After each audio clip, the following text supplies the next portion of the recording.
నేను ఒక రహస్యం చెప్తాను. నేను ఆశ్చర్యపోయాను. తూర్పుగోదావరి జిల్లాలో మల్లవరం అని ఒక క్షేత్రం ఉంది.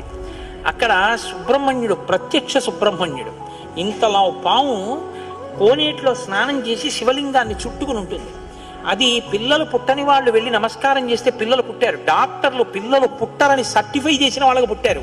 ముఖ్యమంత్రులు కూడా వెళ్ళారు పీఠాధిపతులు అక్కడికి. ఆ పాము కారణాంతరాల చేత శివలింగానికే తల కొట్టుకుని శరీరం వదిలితే ఇప్పుడు అలాగే ప్రతిష్ఠ చేశారు. అక్కడ నేను ఆశ్చర్యపోయింది ఏంటంటే, నాకు ఆ దేవస్థానం ధర్మకర్త ఒక ఆయన వచ్చి ఒకసారి ఓ మాట చెప్పారు. బిడ్డలు పుట్టరు అని డాక్టర్లు చెప్పేసినటువంటి వాళ్ళు సుబ్రహ్మణ్య షష్ఠి నాడు ఈ దేవాలయం వెనకాల పడుకుంటారు, వచ్చి బోర్లా పడుకుంటారు ఆడవాళ్ళు. వాళ్ళకి కునుకు పడుతుంది, కునుకు పడ్డాక లేపేస్తాం.